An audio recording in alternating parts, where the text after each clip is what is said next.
pais, olá queridas mães, queridos alunos, professores, estou aqui novamente, eu sou o professor Júlio e hoje nós vamos falar um pouquinho sobre um tema que é o tema do sono na educação infantil. Então vamos começar aí por uma reflexão, por uma pergunta, né? Pense no tempo da sua avó, no tempo da sua mãe, como é que elas faziam lá no passado, lá no momento em que elas foram mães, em relação ao sono dos seus filhos.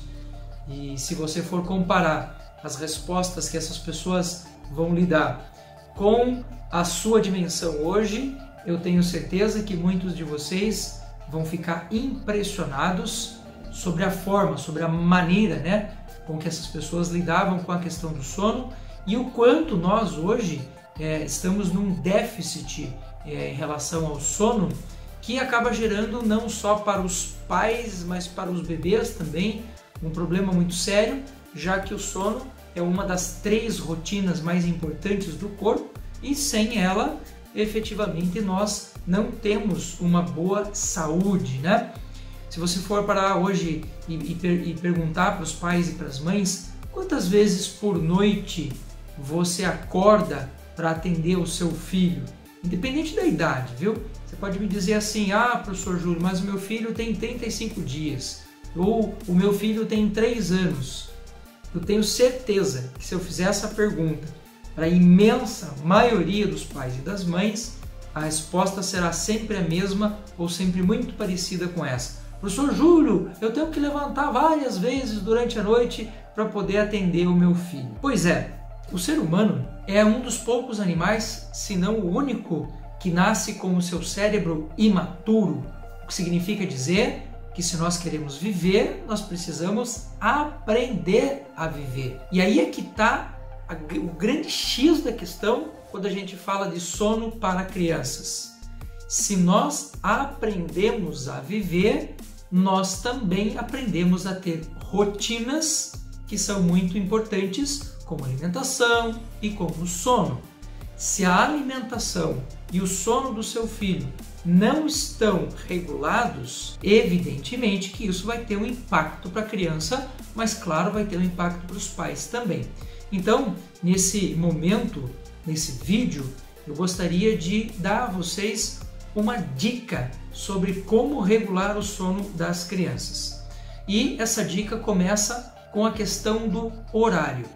Veja, o nosso cérebro, né, toda a nossa maquinaria está conectada ao planeta, está conectada ao mundo que nós vivemos. Por isso, muito da nossa regulação do sono tem a ver com o nosso estado físico neste planeta. Por isso, a primeira questão que eu levanto aqui com você é: qual é o horário que você está fazendo o seu filho dormir? E essa pergunta ela é muito importante porque se eu falei agora que o nosso corpo está conectado ao planeta e você não está respeitando alguns limites naturais, como por exemplo, pessoas que fazem as crianças dormir cada vez mais tarde, cada vez mais tarde, cada vez mais tarde. Isso nos afasta muito da nossa natureza e, por incrível que pareça, quanto mais tarde você faz a criança dormir, menos ela dorme. Você vai dizer, Júlio, mas isso é evidente. Não é tão evidente assim, não.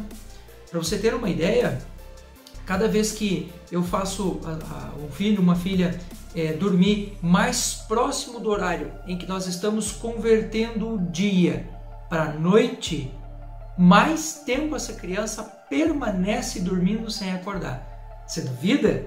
Experimente começar a rotina de fazer o seu filho, a sua filha começar a dormir um pouco mais cedo para você ver o quanto de tempo ela permanece dormindo. Só para você ter uma ideia, se eu tenho uma criança de cerca de 4 meses, mais ou menos, né? E essa criança dorme.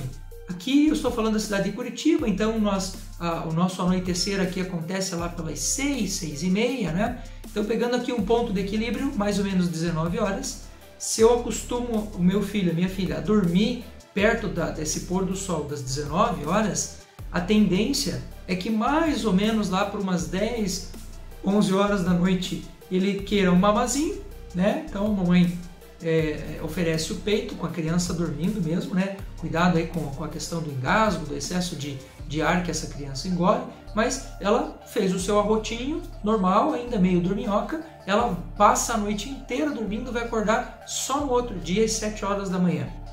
Veja, esse aumento do tempo de sono tem muito a ver com esse processo natural da passagem do dia para a noite. Nessa inversão de polarização da Terra, né, faz com que a criança entre num estado de sono mais profundo.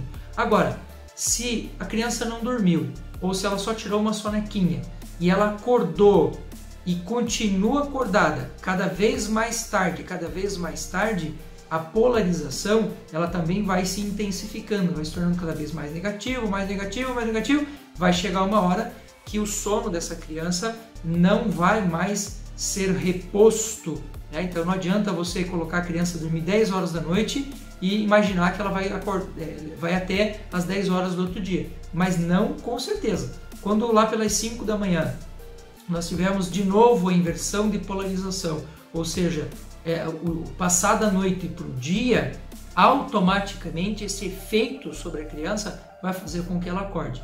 E aí começa a virar uma bola de neve que não acaba nunca mais. Por quê? Porque ela precisaria ter dormido 12 horas, não dormiu, vai ficar com sono, daí vai dormir durante o dia, esse dormir durante o dia vai esgotar dela uma energia importante que ela usaria para dormir à noite, e aí você já não tem mais sono direito durante o dia, não tem mais sono direito durante a noite, e aí literalmente vira, né, um inferno para a gente conseguir descansar também, né? Tranquilo? Então a dica que eu quero dar para vocês nesse momento sobre a questão do sono com o seu filho, com a sua filha, é: crie uma rotina. Essa rotina tem que ser exercida o máximo possível dentro de um rigor, né? Se a criança acostumou a dormir naquele horário, e aí à medida que você também estabelece essa rotina, eu sugiro a você que você inclua na sua rotina esse entrar do sono da criança sempre mais para perto do horário em que nós temos a conversão dia-noite, né? Do que deixar a criança dormir mais tarde. Eu sei que no mundo moderno que nós vivemos, pais e mães estão trabalhando e normalmente às vezes passam um dia inteiro longe da criança, e aí quando chegam em casa querem brincar, querem ficar com o filho, querem estar na presença e aquela coisa toda, mas eu digo para você com certeza, se a gente não estabelece uma rotina nesse sentido e não está atento a algumas dessas leis naturais, como essa conversão do sol, você mesmo vai acabar pagando o preço por isso, não conseguindo ter uma noite de sono, seu filho e a sua filha vão ficar acordando durante a noite e, é claro, vão acabar atrapalhando também o seu próprio sono. Beleza, pura? Tranquilo? Então, dica dada, agora é praticar. Grande abraço a todos!